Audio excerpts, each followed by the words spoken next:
So hello guys, I hope you all are doing well. आज की video में बात करने वाले हैं पोलैंड वर्क वीजा 2026 जून की फाइनल क्या अपडेट है, क्या सिचुएशन है अभी पोलैंड की वर्क वीजा की। और मैंने इतनी पहले वीडियोस बनाई हैं, उसमें मैंने बोला भी है कि भाई पोलैंड का आप ना ही अप्लाई करें तो ही बहुत अच्छा है, जिसमें से काफी लोगों ने बात मानी भी होगी और काफी लोग जिन्होंने वीडियो नहीं देखी उन्होंने अप्लाई भी किया होगा, उसके बाद में फिर शायद उन्होंने वीडियो देखी होगी। और गल्फ में अभी एक्चुअली क्या हो रहा है उसके बारे में बात करने वाले हैं, तो वीडियो को लास्ट तक देखना। अगर आप पोलैंड का अप्लाई करने का सोच रहे हैं या आप सोचने वाले हैं, कहीं से आपको किसी ने रिकमेंड किया है या आपने अप्लाई कर दिया है, तो वीडियो काफी ज्यादा यूजफुल आपके लिए होने वाली है। तो चैनल को सब्सक्राइब और वीडियो को जरूर लास्ट तक देखना। तो पोलैंड की अभी एक्चुअल क्या सिचुएशन है, और ये सिचुएशन 2022 के मिड से ही हो चुकी थी, तकरीबन इसको 4 साल से ज्यादा हो चुके हैं। और मैं वीडियो भी उसी टाइम से बना रहा हूँ पोलैंड की कि भाई पोलैंड नहीं अप्लाई करना चाहिए।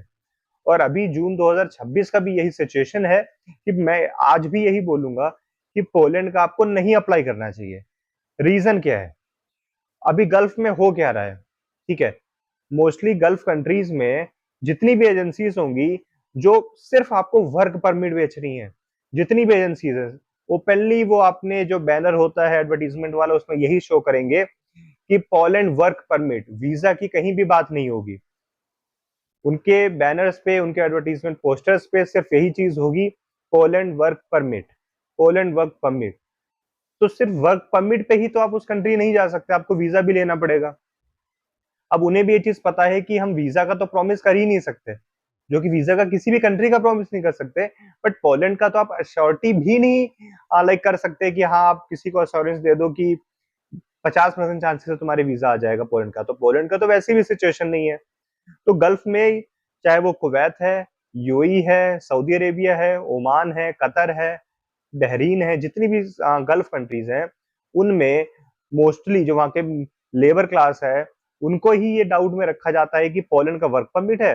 अब वो प्राइस भी ऐसा देते हैं, 8,000 दिरहम, 8,000 दिनार, 9,000, 10,000 रियाल, ऐसा ही प्राइस होता है तकरीबन इंडियन करेंसी में। अगर हम मान के चले 2 लाख के आसपास, 2.5 लाख के आसपास।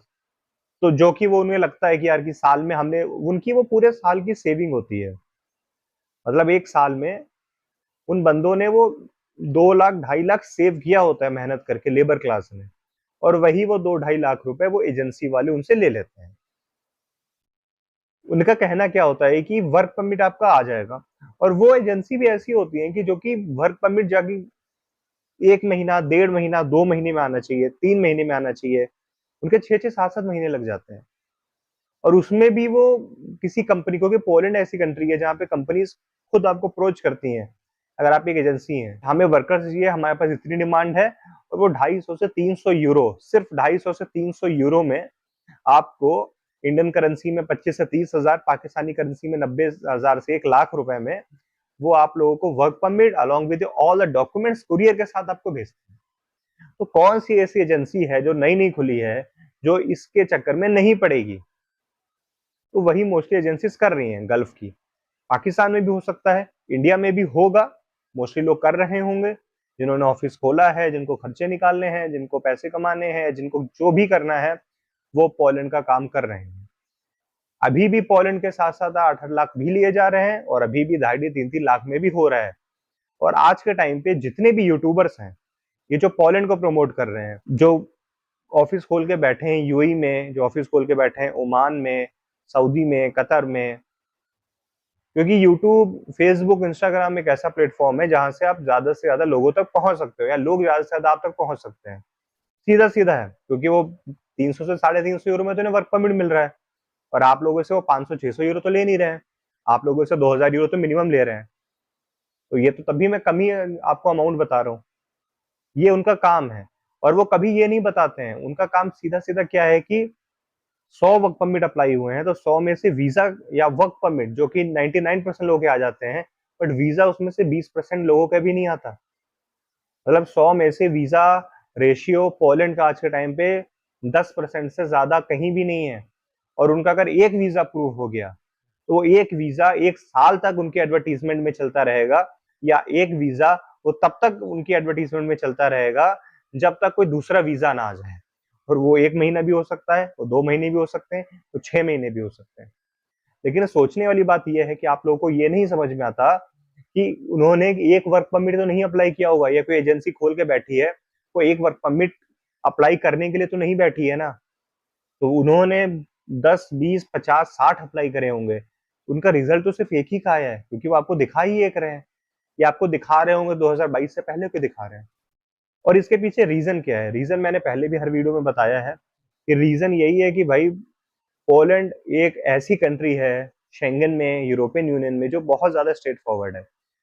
उनके ओपन, अगर आप उनके देखोगे ना कि उनके जो पार्लियामेंट में उनको जो रिप्रेजेंट करते हैं पोलैंड को, वो ओपन बोलते हैं कि हम एक भी इलीगल इमिग्रेंट्स नहीं लेंगे, और उसकी जगह हम रिफ्यूजी ले लेंगे, यूक्रेन के, रशिया के। वो 1,000 भी हो सकते हैं, 10,000 भी होते हैं, मिलियंस में रिफ्यूजी गए हैं, उन्होंने एक्सेप्ट करे। बट वो एक भी इलीगल रिफ्यूजी या illegal migrant, not refugee, illegal जो बंदा आ रहा है उसको नहीं लेंगे। उनको क्वालिटी ऑफ वर्कर्स चाहिए। तो वही है कि जब रशिया यूक्रेन का वॉर स्टार्ट हुआ, उसके बाद में उनको बंदे इतने ज्यादा मिले, क्योंकि वहां की कंपनीज हैं, उनको सिर्फ इंडियंस नहीं चाहिए, उनको सिर्फ एशियंस नहीं चाहिए, साउथ एशियंस, उनको वर्कर्स चाहिए। वर्कर्स रशियंस भी हो सकते हैं, उसके अलावा यूक्रेनियंस भी हो सकते हैं, बेलारशियंस भी हो सकते हैं, जो कि वहां पे गए, उनको वर्कर्स मिले। अभी भी रिक्वायरमेंट्स काफी ज्यादा हैं, बट कंपनीज इतनी ज्यादा खुल चुकी हैं कि वो शायद वीजा रेशियो वही 20% के आसपास बच के रह चुका है। 15 से 20% से ज्यादा पोलैंड का रेशियो नहीं है। किसी को डाउट होता है तो आप वर्क परमिट अप्लाई करके देख लो, वर्क परमिट तो आपका आ जाएगा, लेकिन वीजा आएगा तो अपॉइंटमेंट ही नहीं मिलेगी वीजा की, तो बात दूर की है। इसके पीछे पोलैंड गवर्नमेंट को समझना चाहिए और वही वर्क परमिट इशू करने चाहिए, बिकॉज आपको पता है, पोलैंड गवर्नमेंट को पता है कि ये कंपनी है।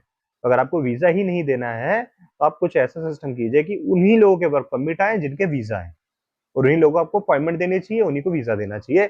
इससे एजेंट के जो पैसे कमाने के तरीके गलत तरीकों से हैं, सही तरीकों से तो हर बंदा कमाने के लिए जा रहा है, एजेंट कमा रहा है, एप्लीकेंट भी कमाने के लिए जा रहा है, और जो गलत तरीके से कमाने के लिए लोग हैं उनका काम बंद हो जाएगा।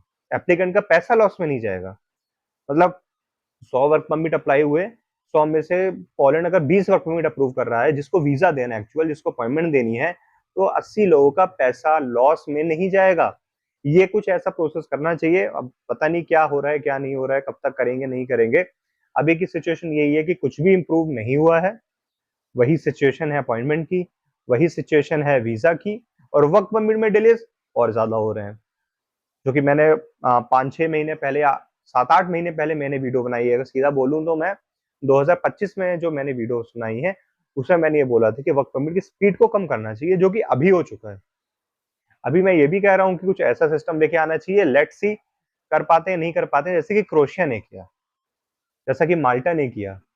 तो पोलैंड भी चीजें कर सकता है, बट लेट्स सी कब तक होता है, कब तक लोगों के पैसे वेस्ट होते रहेंगे। तो कुछ भी आपकी क्वेरी होती है आप कमेंट कर सकते हैं, आप डिस्क्रिप्शन में व्हाट्सएप नंबर है, कॉन्टेक्ट करें।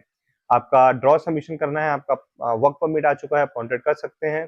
तो जितने भी बंदे हैं जो यूट्यूब पे हैं, जो अदर सोशल साइट्स पे हैं, वो आपको प्रमोट करेंगे, उनको बिजनेस करना है।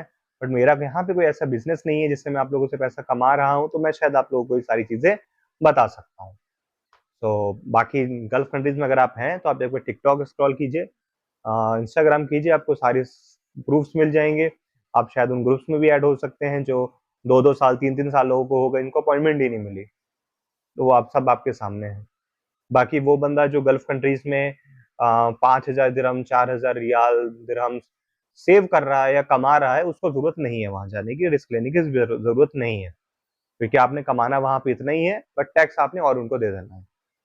वो उनके लिए है जो 15-20 हजार, 25,000, 30,000 कमा रहे हैं, उनके लिए वो चीजें हैं। बट जो बंदा यहाँ पे अपने गल्फ कंट्रीज में या यहाँ पे कमा रहा है 70-80 हजार, 90,000, लाख रुपए सेव कर रहा है, उनके लिए वो कंट्रीज बिल्कुल भी नहीं है। वहां जाके शायद अब 1-2 साल रुको, फिर बाद में वापस ही आ जाओ। या जो बंदे क्वालिटी ऑफ लाइफ के लिए जाना चाहते हैं वो सोच सकते हैं। So thank you for watching the video. कुछ भी होता है आप नीचे कमेंट कर सकते हैं। आगे मिलते हैं ऐसी इंटरेस्टिंग इन्फॉर्मेशन के साथ नेक्स्ट वीडियो में।